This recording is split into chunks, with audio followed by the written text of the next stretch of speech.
Shabbat Shalom, hermanos, Shabbat Shalom. Les damos un saludo y una bienvenida aquí a la Congregación Proyecto de Vida en Ciudad Juárez. Soy el pastor Juan González. Y a las personas que van a ver la enseñanza grabada en nuestro canal de YouTube, Volviendo a las Raíces de Nuestra Fe, les mandamos desde aquí Shalom. Nos da mucho gusto que en esta tarde de Shabbat estemos de nuevo congregados para adorar a nuestro Padre Celestial. Ya disfrutamos de un tiempo de alabanza y ahora nos toca escuchar la palabra. Esperamos, como siempre, que las personas que van a ver la enseñanza nos ayuden un poquito. A ustedes no les cuesta nada. Si la enseñanza les gusta, ¿qué hay que hacer en la plataforma de YouTube? Darle un like. De verdad que esto ayuda mucho para que este proyecto de enseñanza bíblica desde la perspectiva de raíces hebreas llegue cada vez a más personas.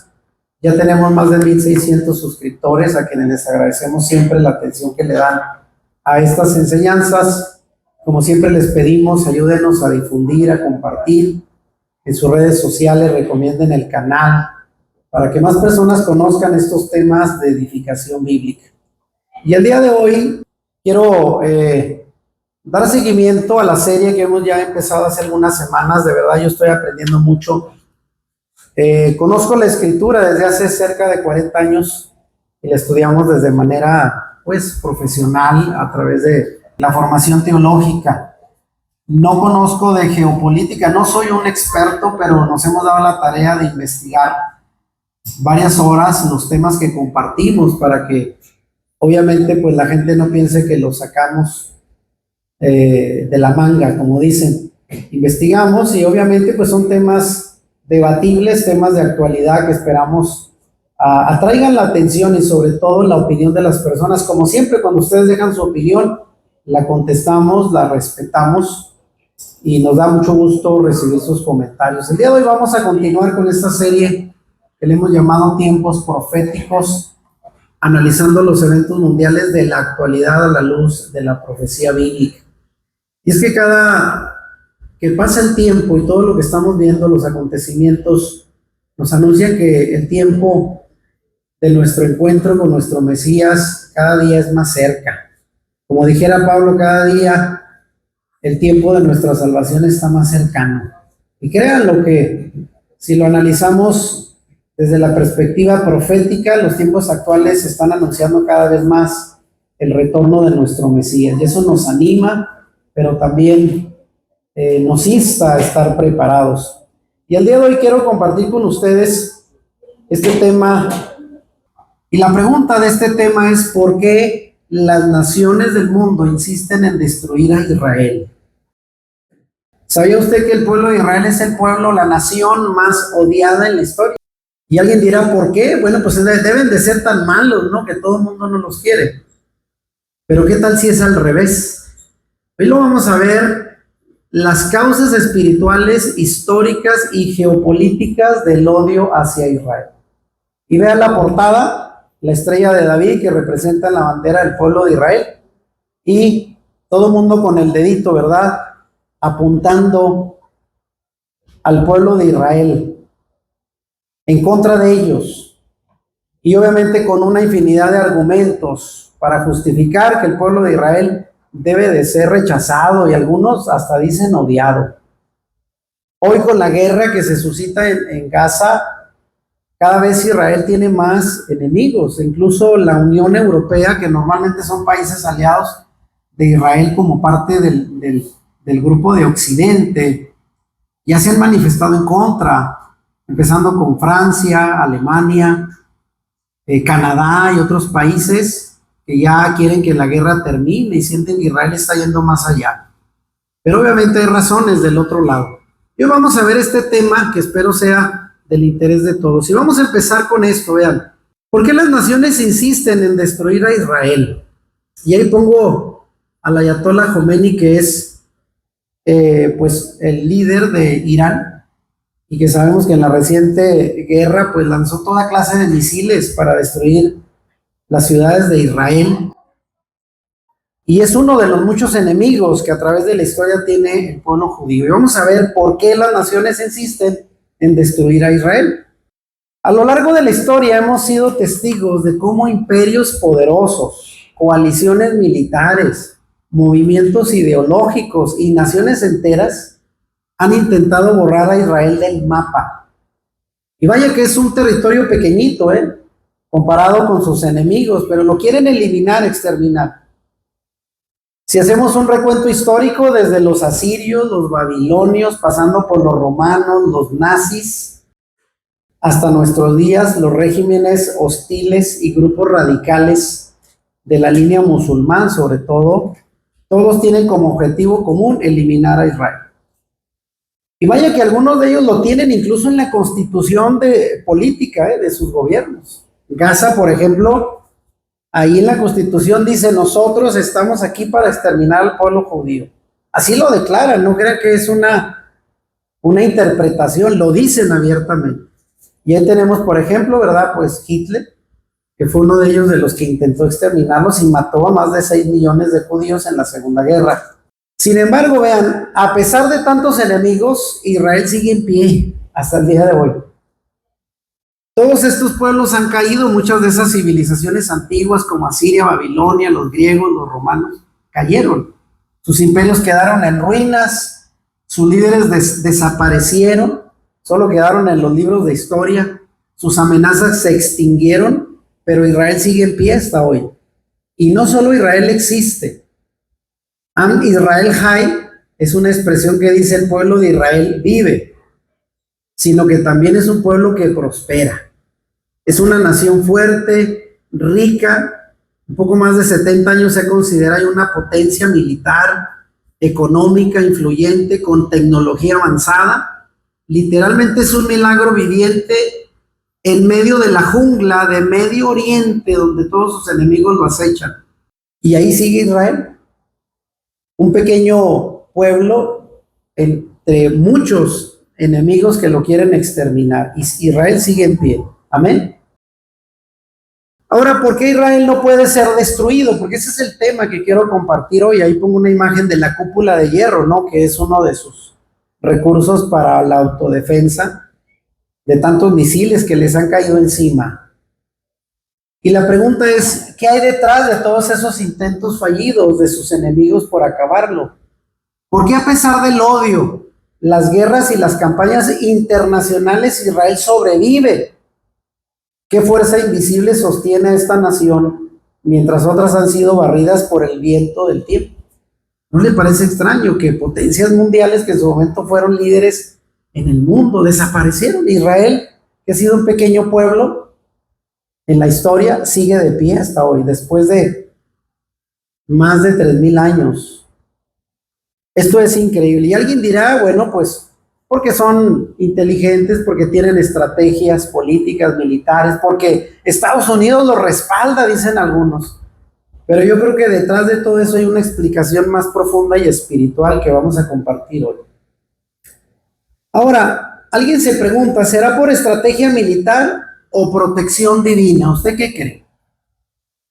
Yo le voy más por lo segundo.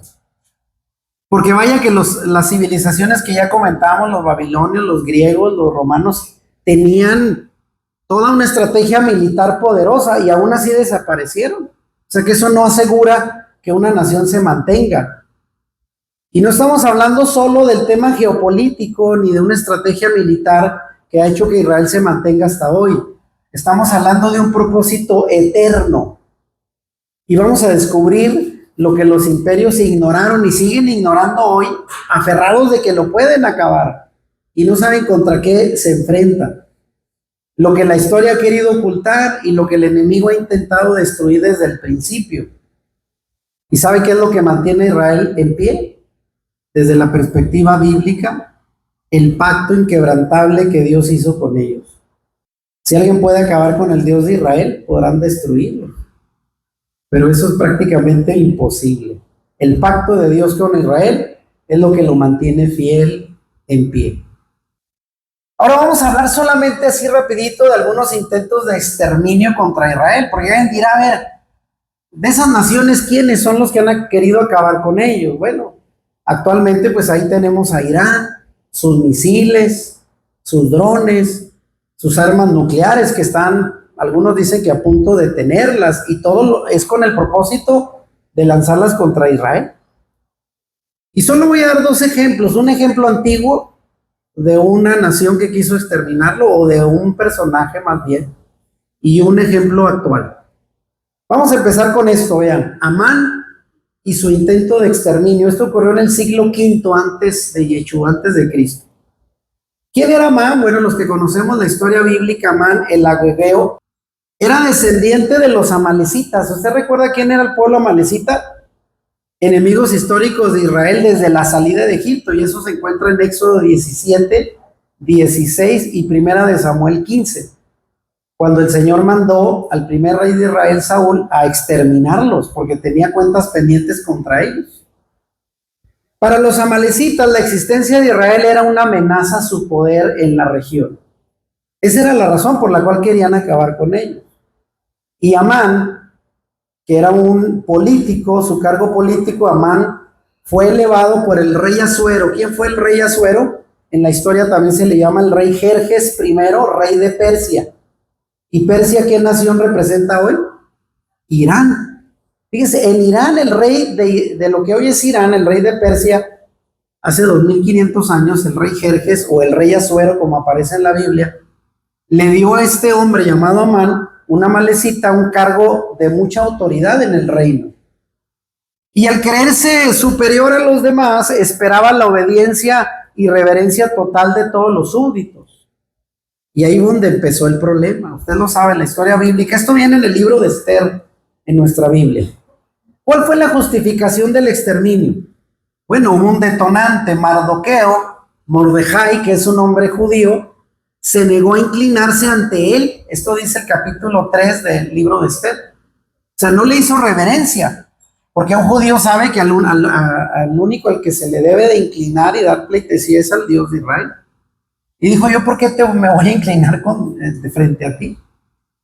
Y para Amán, que era ensorbecido, no fue solamente una falta de respeto personal, sino un desafío al sistema de poder que según él representaba. ¿Y cuál fue la reacción? Pues no buscó castigar solo a Mordejai, a Mardoqueo, sino a todo el pueblo judío, porque él era judío, acusándolos de ser un grupo diferente.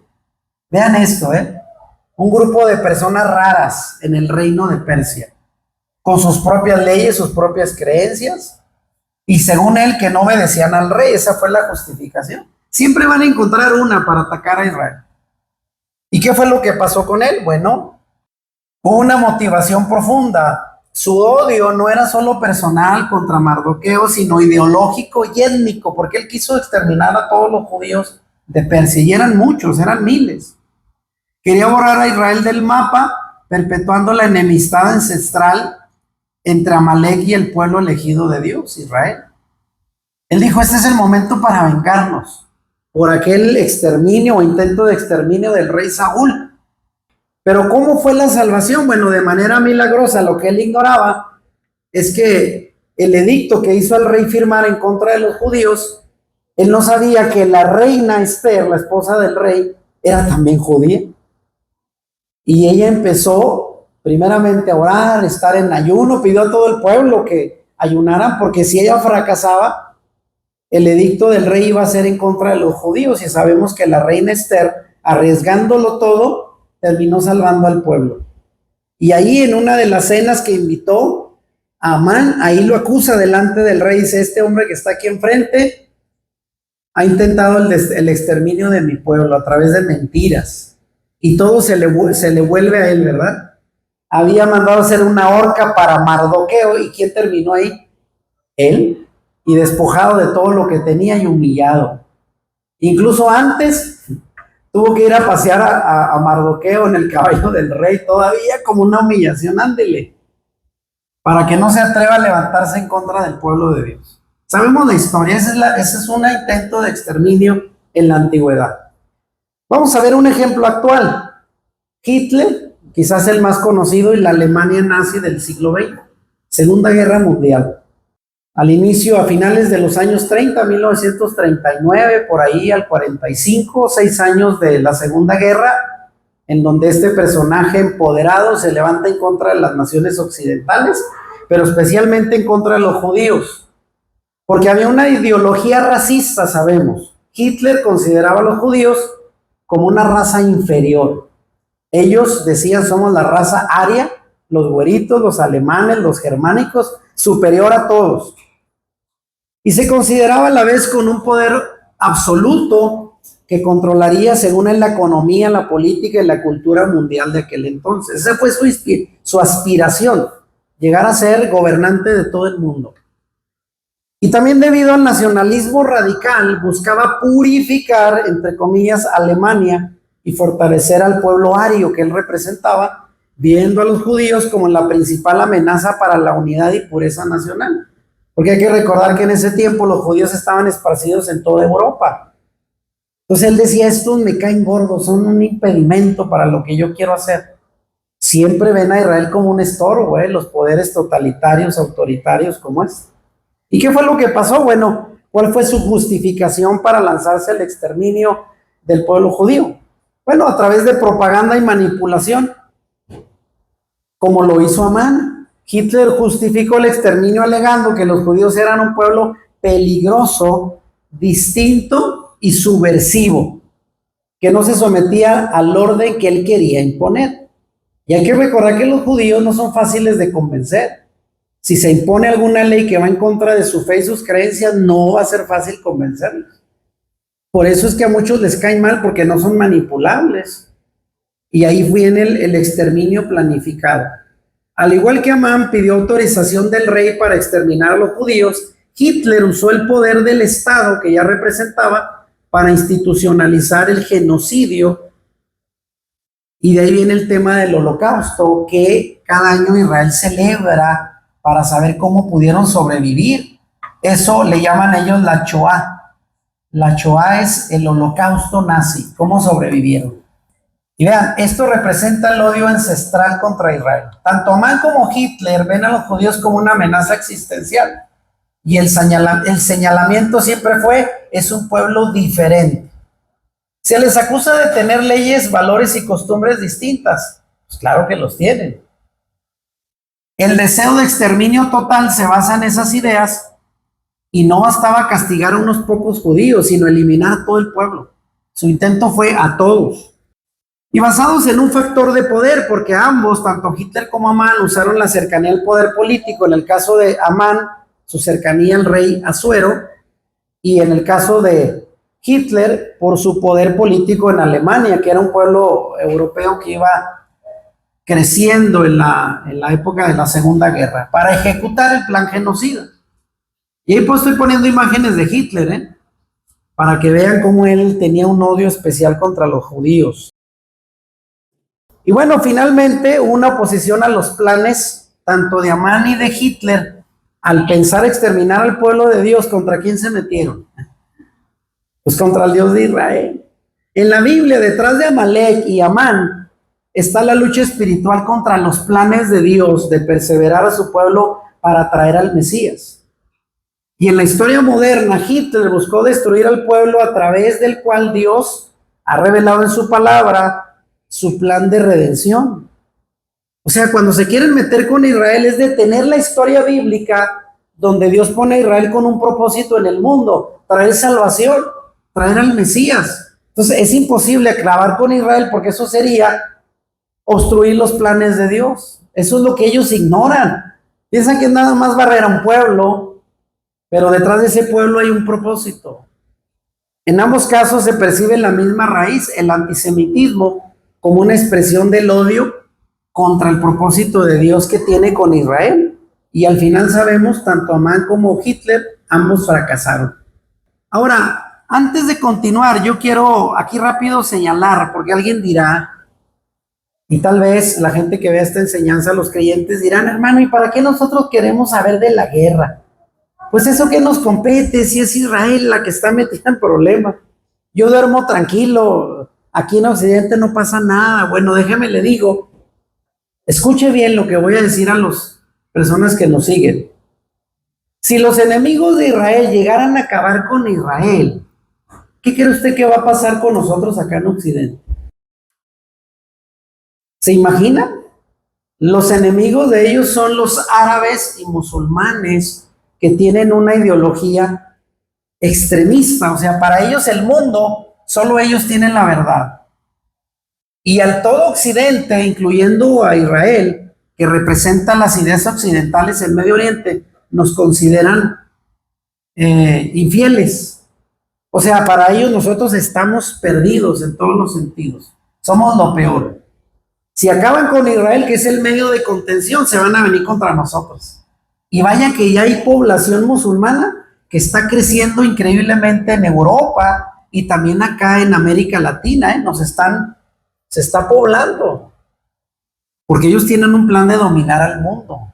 Y obviamente el cristianismo, el judaísmo, cualquier religión que no sea la musulmana, son enemigos para ellos. Por eso nos debe de interesar. Y aquí voy a compartirles rápido el por qué deberían interesarnos estos temas de actualidad, de política, donde está Israel incluido. Primero, para discernir la verdad en medio de la desinformación. Porque actualmente los medios y las redes sociales están saturadas de narrativas sesgadas o directamente falsas contra Israel. Esto representa lo que se llama una guerra mediática. Porque la guerra no solo es con bombas y con misiles, sino también con falsa información para engañar. Y vaya que mucha gente, incluso creyente, se cree esas falsas noticias. Por eso ahí puse la imagen, todos en contra de Israel, y vea, la estrella sale una colita. Satanás, ellos son los malos. Y a mucha gente engañan con esta falsa información. Solo voy a dar un ejemplo que ya en algunos otros temas dije. De las muchas campañas en contra de Israel que ha habido durante estos casi 2 años de la guerra con Gaza, para desprestigiarlo y ponerlo como el malo de la película, una de las más recientes fue, ya lo mencioné, los niños que mueren de hambre en Gaza. Y fueron las primeras planas de los principales medios en el mundo, como ahí BBC News, y pasan un niño que ya dijimos, son niños que tienen enfermedades degenerativas, no están así por el hambre. Pero vea, la historia del bebé que casi muere de hambre en Gaza por el bloqueo de Israel, porque Israel no deja entrar la comida. Ya lo dijimos en otros temas, los camiones ahí están y la ONU no los entrega, la comida se echa a perder, pero culpan a Israel. Los de Hamas, cuando va la gente a recoger la comida, los balacean para que no se acerquen, y luego dicen, Israel, el ejército está tirándole a la gente de Hamas, de Gaza. Entonces, la ONU advierte hambruna masiva en Gaza por el bloqueo de Israel. La ONU es cómplice de estas ideas. Oiga bien, y muchas organizaciones de ayuda fomentan esta clase de noticias. Niños, todos ellos, véanlos bien, hasta por la cabecita del bebé, de la derecha, vean, niños con enfermedad degenerativa, no por hambre.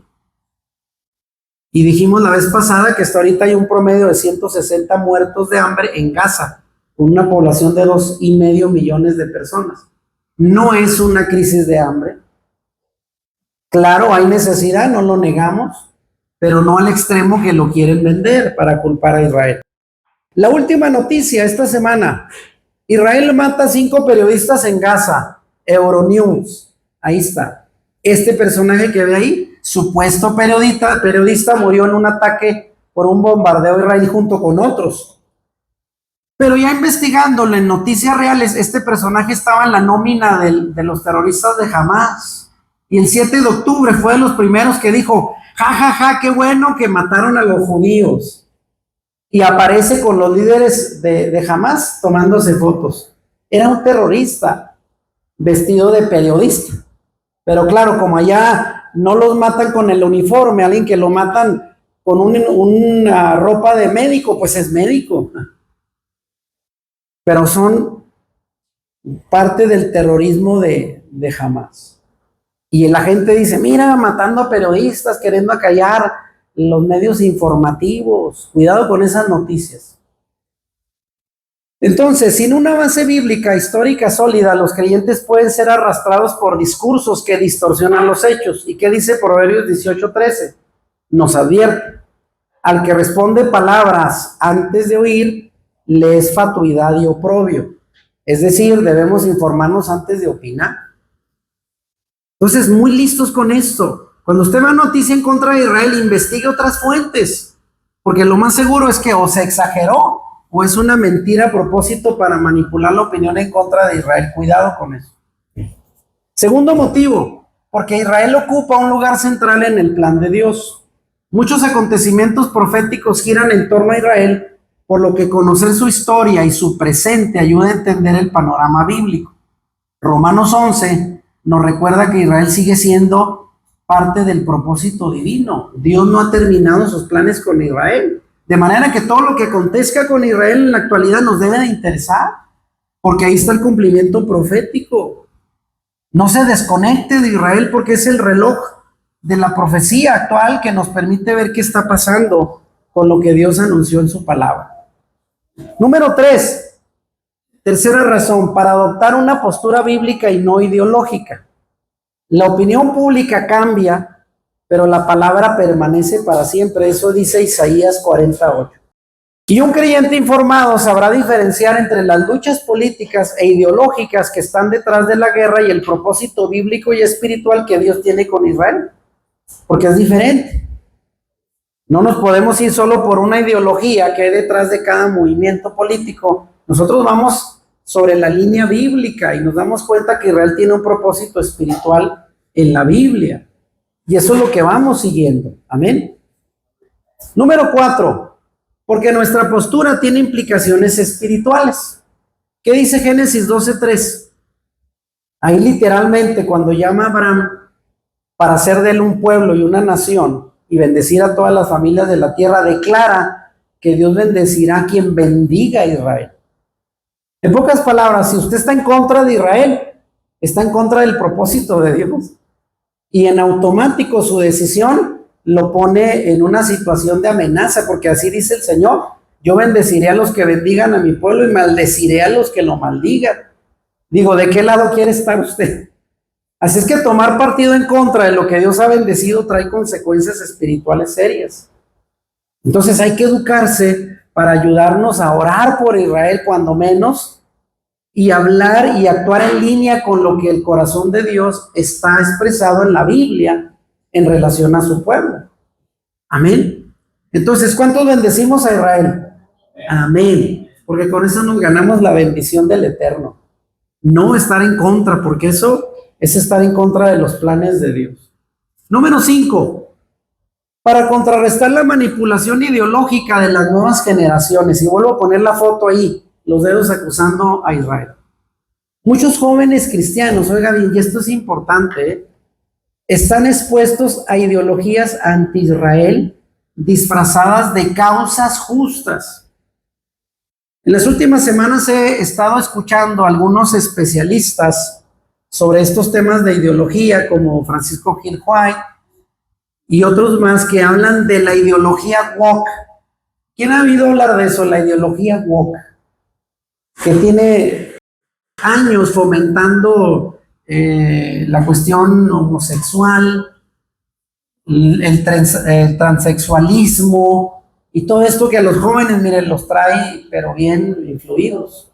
¿Sabía usted que en la época de nosotros, 30 años atrás, de cada 100 jóvenes habría 2 o 3, 4 que decidían pues irse por el lado contrario de su identidad sexual, o hacerse homosexual o lesbiana? Sí había, siempre ha habido, pero hoy en día de cada 10 son 3 o 4. Algún día va a llegar el momento donde cada jovencito, la mitad sea homosexual o transexual o transgénero o bisexual, o que tantos de la ideología woke. ¿Y eso sabe quién lo empuja?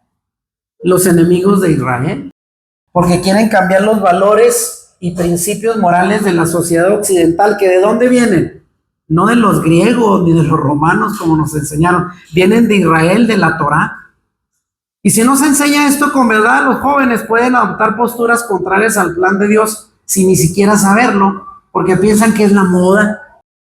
Pero eso es totalmente en contra de Israel. Ojo con eso para las generaciones jóvenes. Hay que educar a nuestros jóvenes. Ahora, ¿por qué tantas naciones y actores procuran destruir a Israel y fracasan? ¿Qué representa Israel para quienes lo odian? ¿Qué dice la Biblia sobre el desenlace de Israel en la historia? y sobre todo cuál debe ser la postura cristiana como creyentes en el conflicto actual de Israel contra sus enemigos.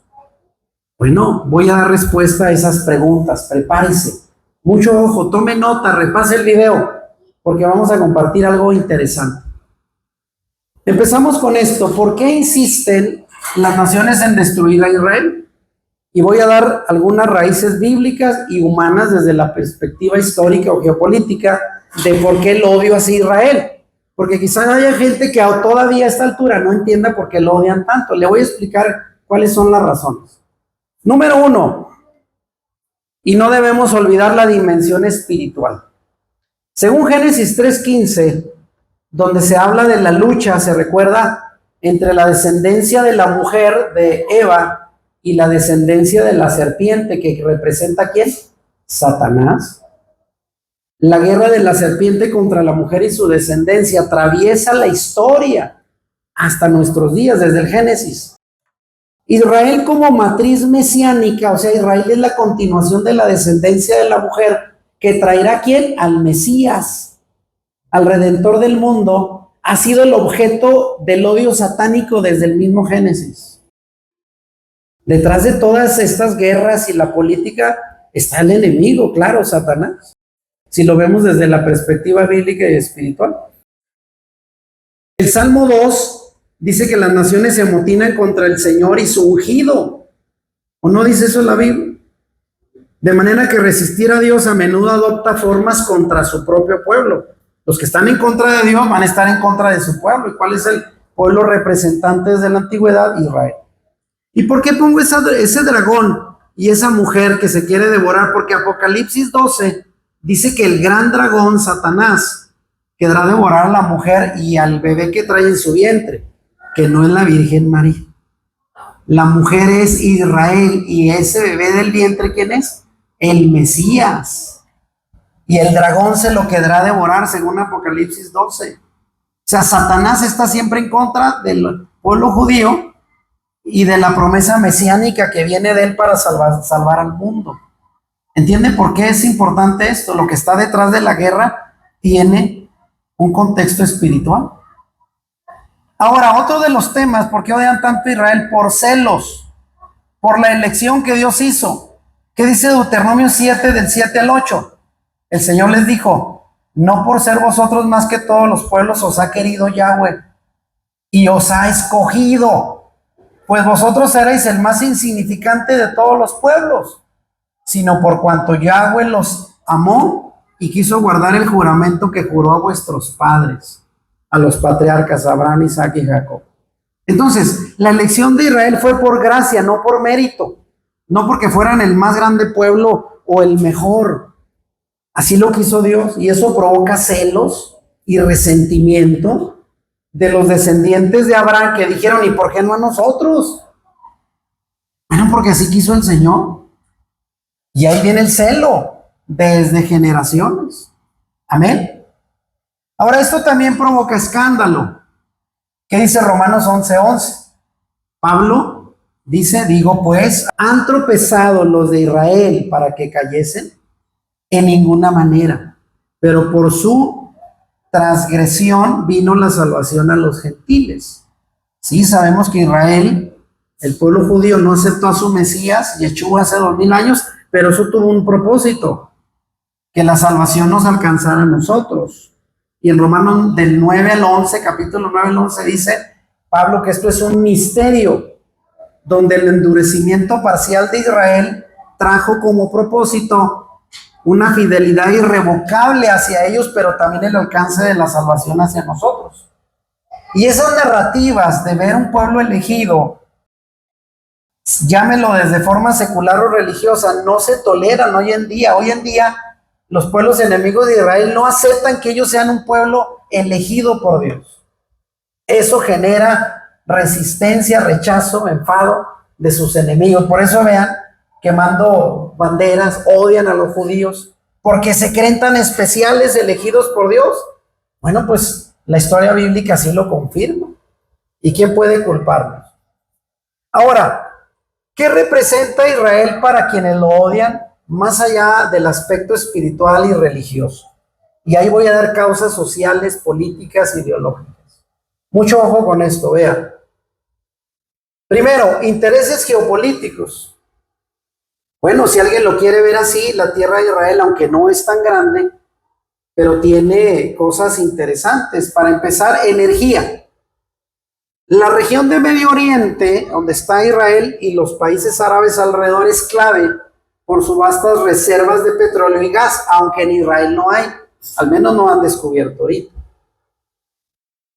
Sin embargo, el control de estas fuentes y sus rutas de distribución, sobre todo, genera tensiones constantes. Israel les estorba porque es la salida al mar Mediterráneo donde puede influir el abastecimiento de toda la ruta comercial del petróleo y gas. Entonces son rutas estratégicas. Por ejemplo, Israel se encuentra cerca de corredores marítimos vitales como el Canal de Suez y la ruta hacia Europa, Asia y África, y su posición estratégica lo convierte en un actor clave, pero muy molesto para sus enemigos. O sea, no te queremos aquí, nos estorbas en el vecindario, le dicen los árabes, por cuestiones estratégicas, de energía, económicas. Pero vea, vamos a otro punto, hegemonías regionales.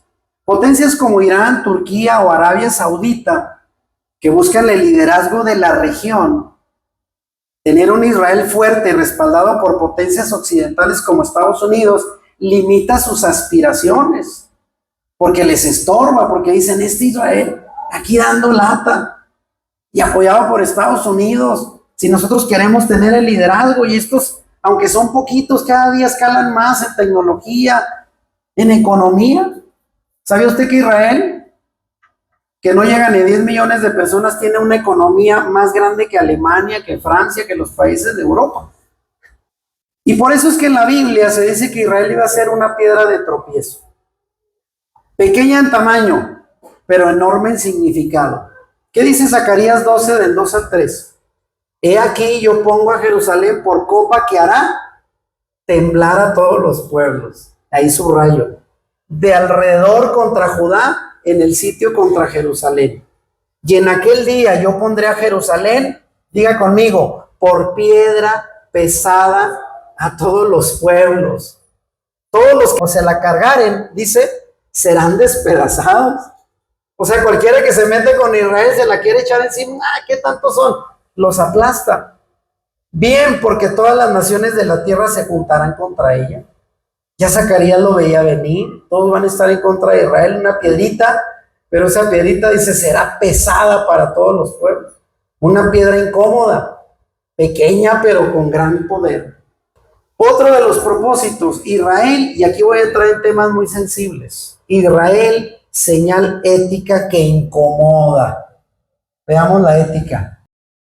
La Torá y los profetas, que son la base de la creencia del pueblo judío, y que es la escritura que nosotros tenemos, establece una ética de justicia. Para empezar, se habla de darle buen trato al huérfano, a la viuda, al extranjero, a las mujeres. De manera que la existencia de un pueblo como Israel, llamado a la santidad y mantener justicia en su manera de administrar a la sociedad, denuncia de alguna manera el modelo de esclavitud de los pueblos vecinos. O sea, los expone. Vean nada más en países musulmanes como Irán y otros más de África, de Medio Oriente, las mujeres, vean, ahí ponen la foto del ayatolá, el gobernante de Irán, y se quejan. ¿Por qué las mujeres se quejan en estos regímenes contrarios a Israel? Porque para ellas no hay derechos. En la Biblia sí. No se dice mujer ama a tu esposa como Cristo a la iglesia. Y dice, y tenla como coheredera de la gracia, o sea, cuídala, trátala bien porque el Señor se enoja. Y en estos países, ¿sabía usted? Acabo de enterarme hoy por un video. En Gaza hay videos del gobierno terrorista hacia los hombres de cómo pueden de varias maneras mantener sometida a la mujer, y les dan técnicas de cómo golpearlas. ¿Cómo ven? Por eso se dice que las políticas de izquierda, que en todos los lugares hacen campañas a favor de Gaza y de los terroristas, y muchos de ellos son homosexuales y todo esto, feministas. Les dicen, vayan a hacer sus campañas allá a Gaza, a ver cómo les va. A los homosexuales los tiran de las alturas y los matan. Israel, una democracia funcional en una región mayoritariamente autoritaria. Sus enemigos en su mayoría son gobiernos que restringen libertades de prensa porque la tienen controlada, no pueden decir la prensa nada en contra del gobierno. Tienen también acortadas las libertades a las mujeres y por cuestión de creencias. Nadie puede creer otro. Ya lo he mencionado anteriormente, los países musulmanes expulsan judíos, cristianos, a todos. O crees lo musulmán o vas para afuera. Mientras que en Israel existen elecciones libres, una prensa independiente, protestas ciudadanas. Hoy que están en la guerra hay personas judías que se manifiestan porque ya quieren que la guerra termine y no se les impone otra cosa. Y en los mismos tribunales hay de bandos de izquierda y derecha, no todos a favor del gobierno de Benjamín Netanyahu, que pueden fallar en contra del gobierno. De hecho, hoy estaba viendo una entrevista a Benjamín Netanyahu, dice, ahí en el Congreso, yo los escucho a todos, yo tengo que tomar una decisión, pero hay gente que no se manifiesta a favor mío. Eso es una democracia. Pero vaya ya con los ayatolas a Irán a ver quién en el Congreso le dice, no estoy de acuerdo con usted, viejito. Ahí no se puede, ahí no hay democracia. Y ese contraste incomoda a quienes ejercen el poder absoluto en las naciones enemigas de Israel. Y ahí pongo una foto, vean, de Irán y las mujeres, véanla cómo andan vestidas a la moda, Negro, no pueden usar un color rosa ni nada. Negro de los pies a la cabeza, su cara tapada, y si la descuida, la policía moral llega y tómala, aunque no la conozca. ¿Es eso libertad? ¿Cómo la ven? Por eso odian a Israel, porque es un modelo contrario a lo que ellos imponen, el autoritarismo. Israel también es un modelo que expone la falta de libertades de sus vecinos. El hecho de que Israel prospere económicamente, tecnológicamente y socialmente, incluso bajo la amenaza constante de sus enemigos, es una evidencia de que ahí hay libertad, hay un Estado de Derecho y hay innovación que funciona, o sea, hay democracia. Mientras que en los regímenes autoritarios de sus enemigos ese éxito es una amenaza moral, porque muestra a su propia población que hay otra forma de gobernar mejor que la que ellos imponen. Y vea, países musulmanes, mujeres, que obviamente en contra de su propia vida, protestan y vean, presentan carteles donde dice, pues, a mí se me calla la voz. Porque así la mujer no tiene ni voz ni voto en esos países. No hay democracia, por eso Israel representa una mortificación para estas naciones autoritarias. Otro más, Israel, principios éticos y libertades fundamentales.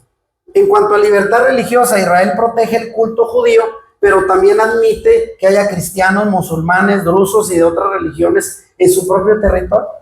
Es más, en Jerusalén, si usted va, hay por lo menos 3 o 4 territorios. El barrio musulmán, el barrio cristiano, el barrio judío, y todos conviven. También hay igualdad legal, las minorías pueden votar, ocupar cargos y acceder a la educación de calidad. No es nada más la educación para los judíos. Eso contrasta con el maltrato que muchas minorías reciben en países vecinos musulmanes. ¿Cómo la ven? ¿Lo había visto así? Por eso Israel es incómodo en Medio Oriente. Y aquí voy a tocar un tema, las narrativas de opresión como herramienta política. Para contrarrestar esa amenaza ética que representa Israel en Medio Oriente, algunos gobiernos, como ya lo mencioné, de Qatar, que son millonarios por el petróleo, y otros grupos difunden ideas de que Israel es un opresor o un totalitario, se lo acusan de lo que ellos son. Y esa narrativa busca deslegitimizar a Israel en la opinión internacional y así justificar la hostilidad política o militar contra el pueblo judío. O sea, tiene que justificar de alguna manera su odio en contra de Israel. Entonces, mucho cuidado con esto porque en la narrativa de las ideologías, de la información, hay mucho que le tiran a Israel y pagan millones, Qatar invierte millones. Es más, estaba viendo un video. ¿Cuándo fue el Mundial de Fútbol de Qatar? Fue el último, ¿no? 2000, ¿qué fue? No, soy futbolista. El 22. Invirtieron millones en construir estadios. Qatar, gobierno musulmán, enemigo de Israel. ¿Sabían ustedes que hubo miles de muertes? Porque en esas construcciones contrataban mano de obra de esclavos, pagándoles cualquier cosa con jornadas extenuantes que murieron personas. ¿Quién dijo algo? ¿Usted escuchó en las noticias algo? Ah, pero si hubiera sido Israel, mató a un obrero por falta de un casco en la mira, pero murieron miles en construir esos estadios. Infórmese y vean cómo estos países acusan a Israel de lo que ellos hacen. Y vea, un tema importante, teorías conspirativas y antisemitismo. Todavía existen viejos prejuicios que acusan a los judíos de toda clase de maldad. La que promulgó el catolicismo por años, por siglos. Los judíos son los asesinos de Cristo, desleales. Y en la Edad Media se decía que comían niños y que hacían barbaridad y media. Y los países donde viven siempre fueron atacados por mentiras. Creencias falsas de que los judíos controlan bancos, es cierto, son ricos, pero hay teorías conspiranoicas, ¿no? Que controlan medios de comunicación, gobiernos, que son el demonio detrás de todo. Ven, ahí puse una imagen de Estados Unidos y también del lado de China y los países comunistas, y atrás un judío escondido ahí como diciendo ellos controlan el mundo. ¿Se ha oído esto? Esos mitos, ¿no? Sin base real, y ha sido usados históricamente para justificar la discriminación, la expulsión de judíos de todos lados y violencia contra ellos. Pero son eso, mitos, teorías de conspiración antisemita. Ahora vamos con esto, vean. ¿Por qué los enemigos de Israel fracasan una y otra vez a pesar de todos sus intentos por exterminarlos? Y aquí le va a gustar esto. Vean, ahí puse una imagen de Gaza, ¿no? Los de Hamas y todo lo que han hecho en túneles y armamento para acabar con Israel, y pues ya están a punto de perder la guerra. Aunque esto ha durado mucho, la guerra actual con Gaza es la que más se le ha alargado a Israel en los últimos años. Por todo esto que hemos anunciado, las mentiras mediáticas, el apoyo de pueblos a favor de los enemigos de Israel. Vamos rápido con eso, vean. ¿Por qué los enemigos fracasan contra Israel? Primero, por la promesa de perseveración divina, la protección divina. Vamos rápido con pasajes que conocemos. Jeremías 31, del 35 al 37. Dice que mientras exista el sol y la luna, Israel no será borrado. Vaya a ver ese pasaje y así dice: mientras exista sol y luna, ahí estará el Señor y ahí estará Israel. Eso es una promesa. Isaías 54, 17. Ningún arma forjada contra ti prosperará, dice el Eterno. Y eso es en un contexto de restauración donde viene el pasaje. Zacarías 2:8. Porque el que los toca, toca a la niña de su ojo. A ver, intente hacer esto, a ver. Con algo, píquese la niña del ojo. A ver si puede. ¿Qué reacción va a haber? Le va a doler, no va a poder. Bueno, esa niña del ojo de Dios es Israel. Y ahí puse la imagen, ¿verdad? Alguien le pica ahí al Señor, el Señor protesta. ¿Y qué me estás haciendo? A ver, ¿qué quieres? Es un lenguaje de protección, un lenguaje desde luego poético, ¿no? La niña de los ojos. Génesis 12:3. Dios bendice a los que bendicen a Israel y juzga a los que lo maldicen. Entonces, estás en contra de Israel, estás en contra de las bendiciones y obtienes maldición. Ahí está la escritura. Pero también habla de una fidelidad y testimonio histórico. Israel ya sufrió disciplina de parte del Señor por su desobediencia. Sufrió exilio, juicio de parte de Dios. Pero sus enemigos fracasan no porque Israel sea impecable o porque sea que no tenga debilidad, son humanos al final. Fracasan porque Dios es fiel a su pacto y persevera el remanente de Israel. Eso dice Romanos 11:5. El Señor guardará un remanente. Es promesa. De manera que su supervivencia, exilios, los pogromos que fueron tan famosos en Europa, donde atacaban colonias de judíos, el holocausto, la Shoah, como le llaman, la guerra, el terrorismo, es el mejor ejemplo de la providencia bíblica que Dios tiene sobre su pueblo. Y ahí pongo esa imagen, vean, he aquí no se adormecerá ni dormirá el que guarda a Israel, Salmo 121:4. Hay protección, hay testimonio. Si usted no sabía esta información, la puse como un apartado para que sepa. Oiga, y a ver, señales de que Dios está con Israel. Porque ahora con lo de Irán, ya ven que hubo misiles que traspasaron el domo de hierro y sí afectaron edificios en Israel. Algunos ahí poniendo, ¿y dónde está el Dios de Israel que no se va a dormir y que no sé cuánto? O sea, haciendo burla. Pues sí, Dios, no es que no sea intocable y no le toque una bala, pero bueno, en comparación como fue en la guerra, al contrario, en Irán les llovió. Pregunta, ¿cuántas guerras ha ganado Israel desde su fundación en 1948?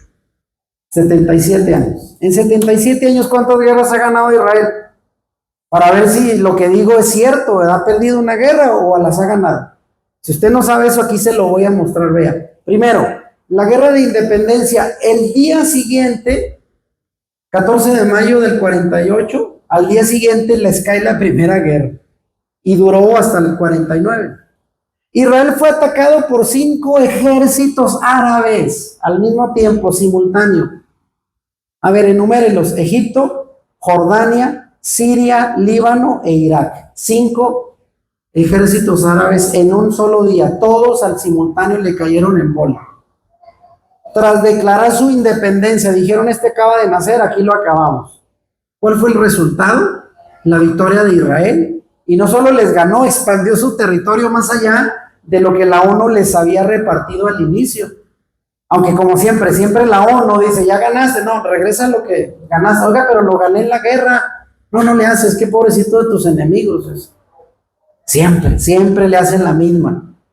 Si Israel va perdiendo, la ONU se calla, va ganando Israel, o luego protesta. Ahorita están protestando y quieren detener la iniciativa de Netanyahu de invadir toda Gaza. Bueno, así es. Segunda guerra, crisis del Sinaí, 1956. 8 años después. Israel junto con Francia y Reino Unido atacó Egipto después de la nacionalización del Canal de Suez por una cuestión política y estratégica. Porque Egipto se adueñó del Canal de Suez, que es un corredor comercial, y eso afectaba a los países, no solo europeos, a Israel también, y se creó una guerra. ¿Cuál fue el resultado? La victoria militar israelí, ocupación temporal del Sinaí, ocuparon toda la parte del Sinaí, que normalmente es bajo el control egipcio. Pero se retiraron por la presión de Estados Unidos y de la ONU, como siempre. Pero ahí Israel demostró gran capacidad militar a pesar de que tenía 8 años de haberse establecido como una nación. O sea, los enemigos ya empezaron a decir: oye, hay que cuidarse de Israel. La siguiente guerra, la guerra de los 6 días. ¿Cuánto duró esta guerra? ¿Sabe usted? Pues 6 días, por eso se llama. 1967. Israel lanzó un ataque preventivo contra Egipto, Jordania y Siria. Porque se dieron cuenta que ellos estaban preparando otra vez un combate. Dijeron: ahora nos adelantamos. ¿Cuál fue el resultado? Victoria decisiva. En solo 6 días, por eso se llama así, Israel conquistó la península del Sinaí otra vez, Gaza y Cisjordania, Jerusalén, por primera vez. Desde el 48 hasta el 67 los judíos no podían entrar al monte del templo ni asomarse, porque después de los otomanos y de que estuvo dominado por ingleses, la ONU repartió y le prohibió esa parte de Jerusalén a los judíos. ¿Cómo ven? Y ahí se ven fotos antes del 67 de los judíos mirando allá al monte del templo, y ahí lograron entrar hasta lo que es hoy la mezquita de Al-Aqsa y toda esa parte, pero la ONU otra vez no les permitió, como siempre. La guerra de Yom Kippur, 1973. Egipto y Siria atacaron por sorpresa en Yom Kippur, en la fiesta, una de las más importantes del judaísmo. Los tomaron por sorpresa.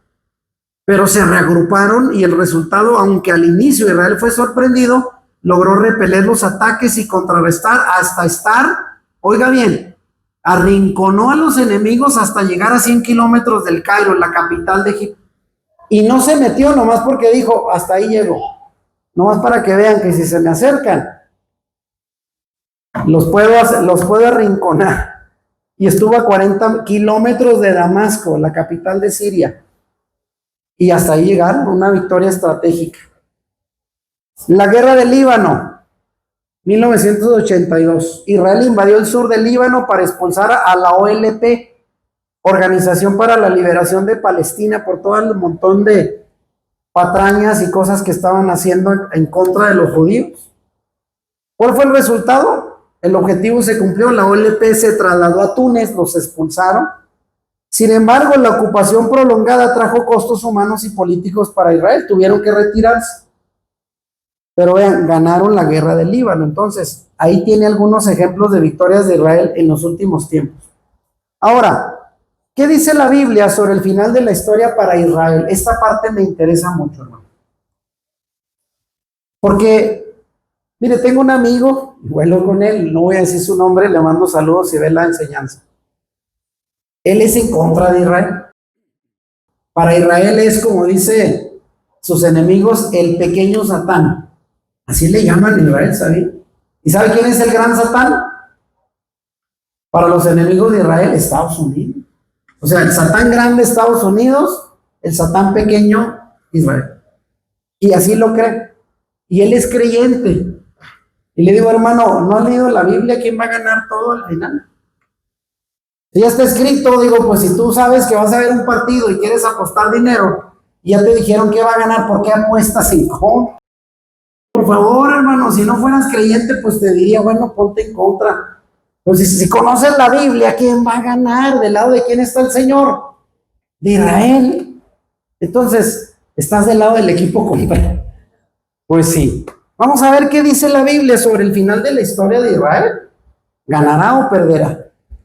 Bueno, la Biblia empieza hablando de la restauración espiritual y nacional. Ezequiel 36, 24 al 28, Dios promete recoger a Israel de entre las naciones donde fue esparcido por cerca de 1800 años. El año 70 después del Mesías, recuerden, los romanos destruyen el templo, el segundo templo, y sacan a los judíos y le cambian el nombre, ¿verdad? Por venganza y vergüenza le ponen Palestina, porque viene de la palabra filistea, enemigos de Israel. Ya no es Judea, Palestina. Los romanos le cambiaron el nombre. Pero Dios prometió recoger al pueblo de las naciones donde los había esparcido y traerlo de nuevo a su tierra. Pero no solo será un regreso físico, sino también hay una promesa de transformación espiritual. Y pongo ahí la portada de un libro, vea, El Retorno a Sion. Y abajo dice Aliyá en el pueblo de Dios para Israel. ¿Qué es Aliyá? ¿Sabía usted que desde finales del siglo XIX la Primera Guerra Mundial trajo más personas que regresaron de todas partes del mundo a la tierra de Israel? La Segunda Guerra más. Porque también este amigo me decía, es que Israel vino a ocupar ahí la tierra hace unos cuantos años. Le digo, hermano, ve hasta el internet, pregúntale a ChatGPT. ¿Cuántos judíos han regresado a la tierra? ¿Desde cuándo? Desde finales del siglo XIX. Eso se le llama Aliyá. Aliyá significa judíos regresan a su tierra. El regreso del judío a su tierra se llama Aliyá. Y hay de todos judíos en Israel. Vaya usted, hay judíos de Colombia, de Argentina, no se diga, el Bacari argentino hizo Aliyá, o sea, regresan a su tierra. Eso es una promesa bíblica de Ezequiel 36 cumplida en nuestros años. Pero no solo van a regresar físicamente, hay promesa de restauración espiritual. Vea pasajes. Les daré un corazón nuevo y pondré un espíritu nuevo dentro de ustedes. Se lo aplica a la iglesia, pero ¿para quiénes? Habla de la renovación espiritual de Israel en un despertar hacia Dios, que va a ocurrir más adelante, ¿eh? Aún no se cumple. ¿Qué más dice? Quitaré de ustedes el corazón de piedra y les daré un corazón de carne. Eso habla de transformación moral y espiritual. Pondré mi espíritu dentro de ustedes. El pueblo pentecostal se lo aplica. pero habla del anticipo de la obra del Espíritu Santo para renovar al pueblo de Israel. Y finalmente habitarán en la tierra que le di a sus padres. Eso habla de una promesa de restauración territorial y nacional. Conclusión, el plan de Dios no es solo geopolítico, es espiritual. No solo les va a dar una tierra, hay promesa de una renovación espiritual para Israel ya en su tierra. Otro pasaje, los huesos secos reviven. Escuché predicaciones de esto hace años.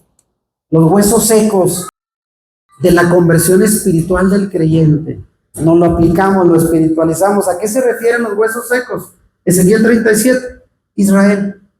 El profeta tiene una visión, un valle lleno de huesos secos que representan a la casa de Israel en un proceso de renovación. Ahí vean, el valle de huesos secos que se empiezan a levantar, a pegar, tendones, huesos, hasta que reviven.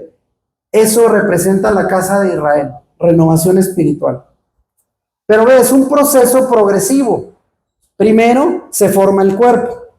Los huesos se unen, crecen los tendones, hay carne y piel. Esto simboliza el regreso físico del pueblo a su tierra, lo que ocurrió antes de la Segunda Guerra, 1948. Se es restaurado la nación y el territorio ya lo tienen en posesión. Ahí empezaron los huesos a tomar forma.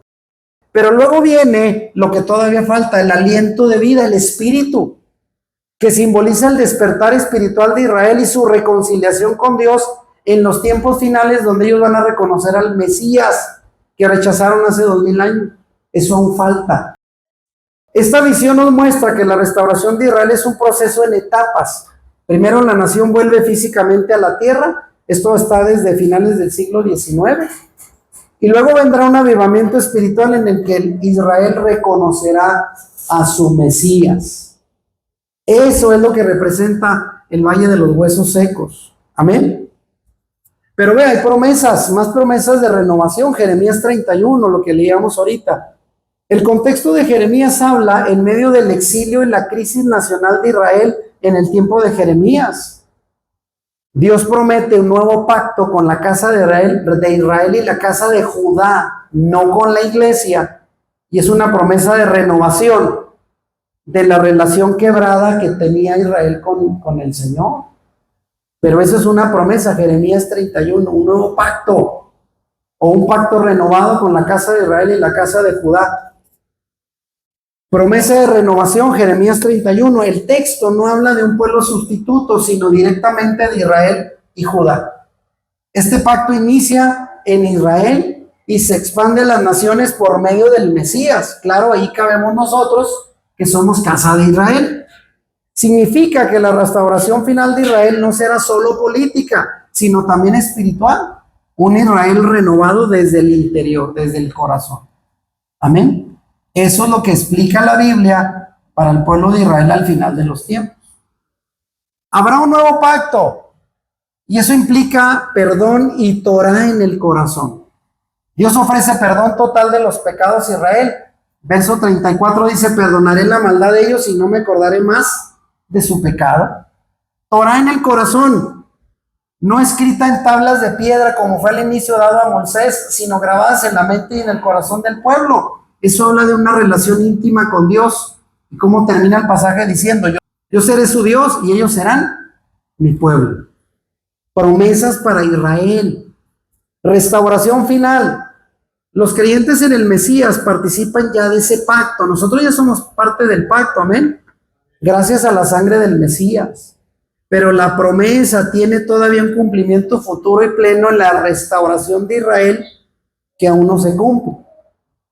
Para Israel, la esperanza de restauración integral, que ya dijimos es primero nacional y falta lo espiritual, ya estaba anticipada en la Biblia. Romanos 11, 25 al 27 dice que al final de la historia, después de que toda la plenitud de gentiles entremos, ahora todo Israel será salvo. Hay promesa para Israel, nunca queda fuera. Arrepentimiento final y vindicación. Para aquellos que dicen, vamos a evangelizar judíos porque no se han arrepentido, no aceptan a Cristo como el Mesías. Espérese, no es el tiempo. Y no lo va a hacer la iglesia, lo va a hacer el Señor. Él es el único que lo va a convencer. ¿Qué dice Zacarías 12 al 14? Jerusalén es puesta como una copa y piedra pesada que caerá sobre sus enemigos, ya lo vimos. Pero luego enseguida dice, derramaré espíritu de gracia y súplica. O sea, el pueblo va a entrar en un arrepentimiento, suplicando gracia, perdón. Y eso va a preceder al lamento, porque dice, y mirarán finalmente al que traspasaron. Zacarías 12:10. Y esto habla de una profunda conversión futura, en la cual los judíos lamentarán y se arrepentirán al reconocer al Mesías, a quien los romanos traspasaron en la crucifixión. Al final lo van a reconocer ellos mismos. No va a tener que la iglesia participar para convencerlo. Eso será un proceso de conversión espiritual, porque el espíritu de gracia y de arrepentimiento va a caer sobre ellos. Eso va a ocurrir, hermano, con el pueblo de Israel. Y viene finalmente la batalla final. Ezequiel 38 y 39 habla de la guerra de Gog y Magog. Ezequiel detalla la batalla final en donde las naciones lideradas por Gog y Magog, que ya dijimos representa un líder y un territorio, atacarán a los judíos, pero serán derrotadas por la intervención de Dios. ¿Dónde dice eso? Ezequiel 38. En aquel tiempo, cuando venga Gog contra la tierra de Israel, dijo Yahweh el Señor, subirá mi ira y mi enojo, y todos los hombres que están sobre la faz de la tierra temblarán ante mi presencia. ¿Con qué iban a atacar a Israel, hermanos? ¿Cómo se imaginan que al final todos los pueblos de Oriente, como dice la batalla final, Ezequiel 38, le van a hacer un montón? Porque Israel va a quedar solo, ¿sabía usted? En algún momento Estados Unidos va a decir, no, yo no. Ahí está Israel. Y cuando lo vean solo, van a clamar al Mesías. Y va a llegar y le va a dar una barriga. Chinos, rusos. La otra vez el hermano me decía, no, pues es que imagínate que entran a la guerra los chinos, rusos. Que entre quien entre, mira, cuando venga el Mesías, se los va a barrer a todos con el resplandor de su venida. Ni siquiera va a sacar un misil para contrarrestar. Con la pura palabra del Señor, mira, que sale de su boca, todos serán aniquilados. Y eso está en la Biblia. Entonces, ¿de qué lado estamos? Y después de la gran batalla habrá juicio a las naciones por la violencia e injusticia que hicieron tantos años contra Israel, ¿verdad? El Señor les va a cobrar cuentas. Así es que por eso las naciones deben de tener cuidado. Tú estuviste con Israel. Ok, estoy bien contigo. Tú estuviste en contras. A ver, ven para acá.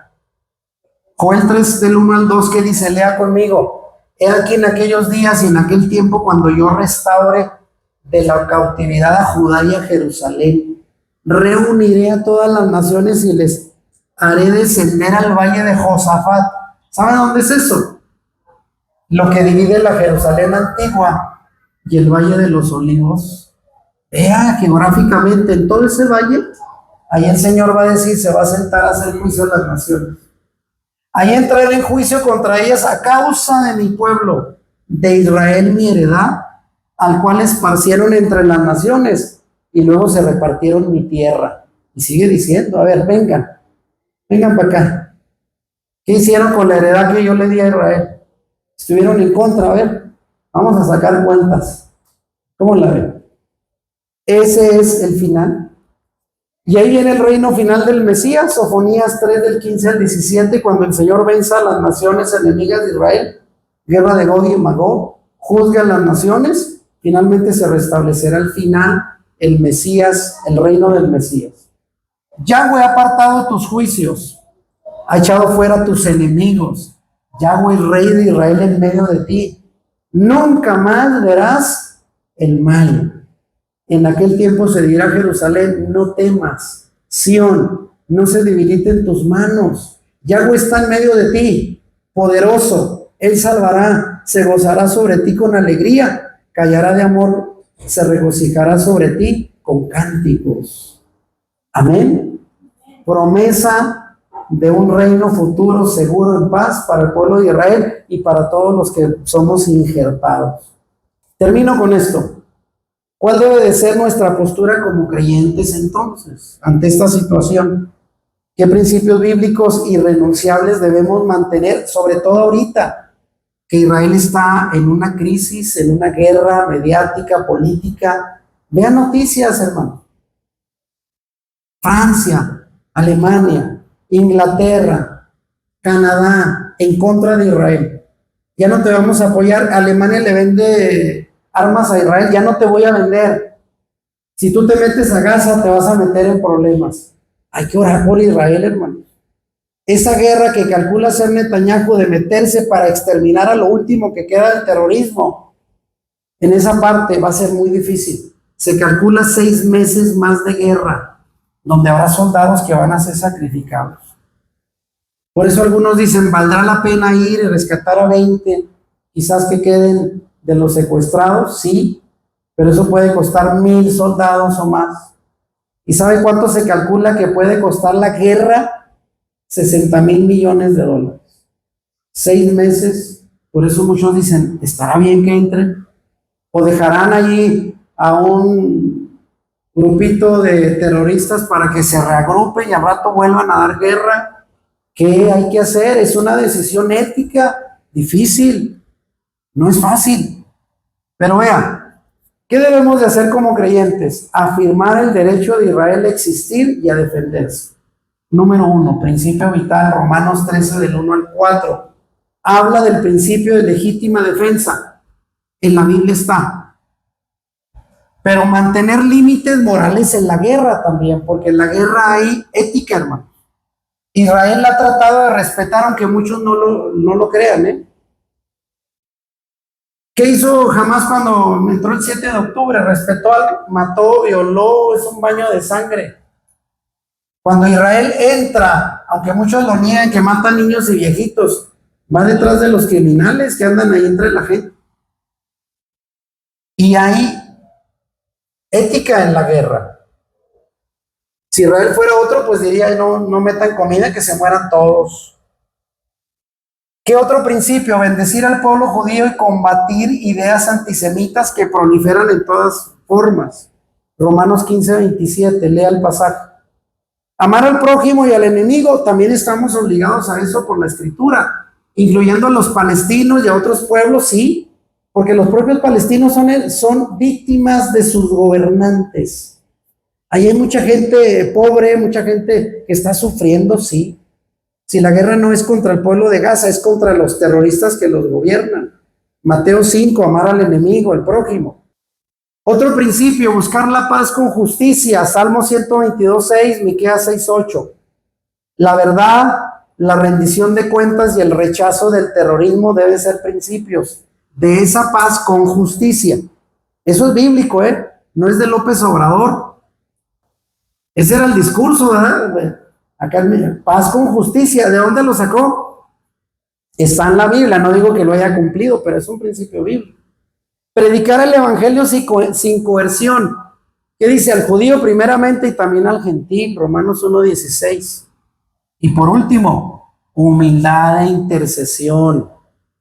Porque habrá cristianos que digan, no, pues ya la salvación es nuestra, ya estamos dentro, hay que Israel se haga bolas.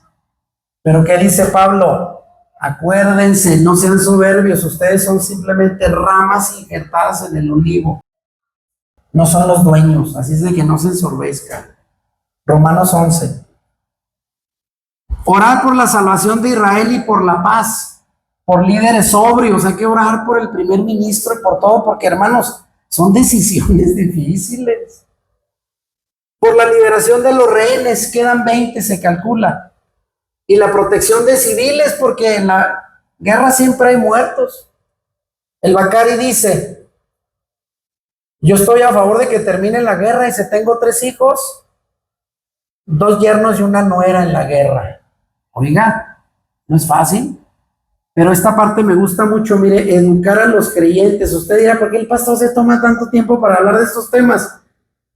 Porque es importante, historia del antisemitismo, hay que estudiar la visión del mundo musulmán, investigue quiénes son los musulmanes y por qué no odian o por qué odian al pueblo de Israel.